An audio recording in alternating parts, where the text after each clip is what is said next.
Steve O'Brien is a candidate, Lord Mayoral candidate for Newcastle. Please give Steve a big warm welcome.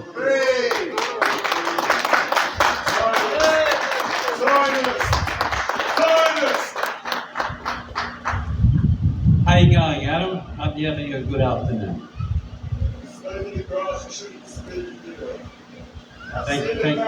Be quiet.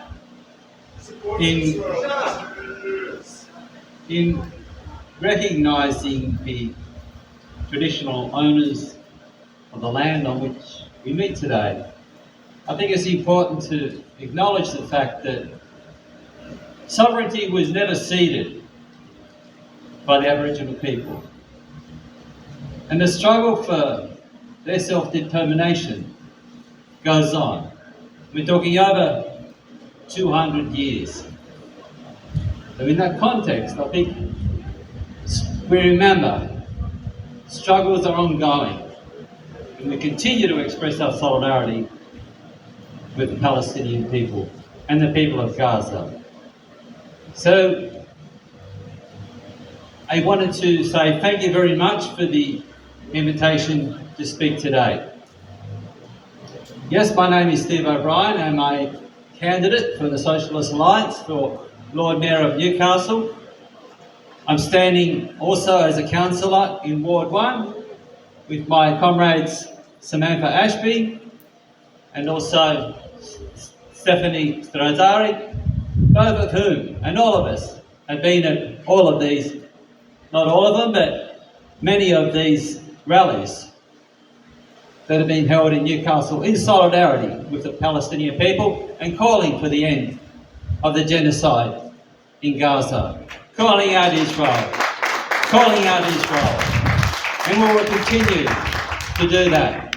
I also wanted to say that this struggle that we're undergoing now is a continuation of other campaigns in solidarity with the people of Gaza that have existed in Newcastle for the 40 years that I have been here. I want to call out now the work of a comrade called Bob Birch, and also the work of former President or former Secretary of Hunter Workers or Trades Hall Council, Gary Kennedy, who actually did take public stance in favour of the Palestinian people and call out the previous bombings and the previous military campaigns against the people of Gaza. So we actually carry on in a strong tradition of other people who have actually fought to raise this issue. So we continue this struggle. As a candidate, I also want to really stress the fact that I endorse the fantastic work done, and I understand comrades from Newcastle were involved in this, in getting candidates to take up the issue of Palestine in these coming council elections, which will be held on September 14. I totally support that and endorse the proposals that are being put forward. So candidates are asked to sign up, support for a ceasefire, for international law compliance,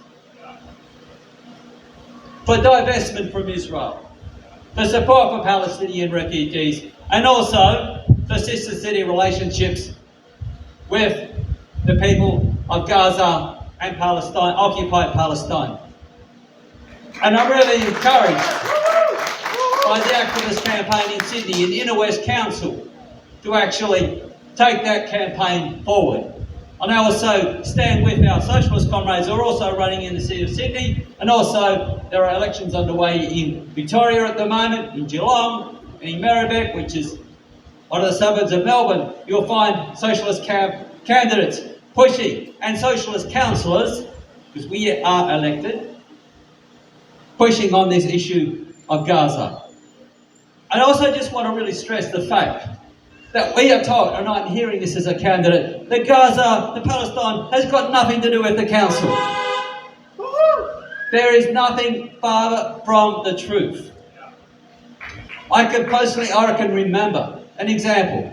In 1999, okay, we're going back a way, but on the eve of the council elections, it was in September that year, there was actually a public meeting in City Hall here, which was packed, and which had the unanimous support of all the candidates.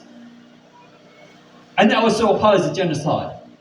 And the genocide that was underway then, was that being perpetrated by the Indonesian-backed militias against the people of East Timor. That meeting was chaired by the late, great Greg Hayes, a Labor Party councillor who the Labor Party should, I don't think they are, should be proud of. So people in this town have stood against genocide. But genocide is genocide, no matter where it occurs. So we need to stand up against genocide regardless.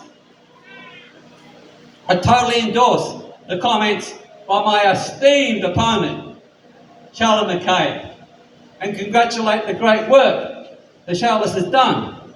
And I don't think it was at zero personal cost in actually raising the issue of the weapon systems that the council want to do and are doing at Williamtown Airport. So I congratulate Councillor McCabe on that issue. And I really want to stress, of the 6 Lord Mayoral candidates, you'll find 4 of them will be silent on the question of genocide in Gaza. You'll find 2, and it's no coincidence that we're both speaking here today, who are opposed and who call out the criminal actions of the Zionist state, the criminal actions of Israel, IDF in Gaza, and call it what it is, a genocide.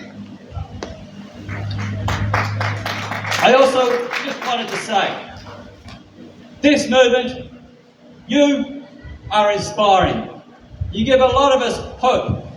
And for an old campaigner like me, I am totally inspired by the great work that you continue to do in not succumbing to the attacks. And don't you worry, they are deliberately directed in ways that they will try and isolate you and make you feel that you shouldn't be taking a public stand on this issue. So I congratulate you for standing up, because that's what we need. That's what communities are about. That's what local governments are about. Local government should be about building community and not dividing people. That's my idea of the sort of council that we need in Newcastle, that actually stands up for community and stands up for people and is not in the pay, not campaigning underhandedly for the corporate interests, particularly those that want to unveil and tie up the good people of Newcastle with our long traditions of solidarity into the military-industrial complex, as was so brilliantly articulated by our previous speaker. I just want to really end on the note that you carry on, we carry on, in a long tradition of international solidarity in Newcastle. So this isn't just an isolated movement. This is something, we heard the word apartheid mentioned. Yes, Newcastle was against apartheid in South Africa.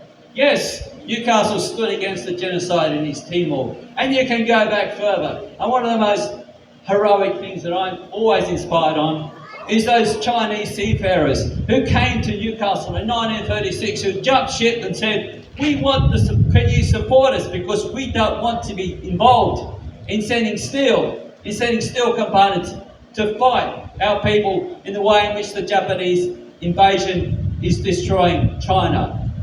And the people of Newcastle stood with those Chinese seafarers. We have many proud traditions of solidarity, of international solidarity, of taking up what initially might be unpopular causes, because we know we will win in the end. And I have no doubt that one day, just as we saw it in an independent East Timor, just as we saw apartheid ended in South Africa and Zimbabwe, we will see the Palestinian people have their right to establish the state of their choosing, a democratic, secular Palestine. Thank you, comrades. Keep up the great work.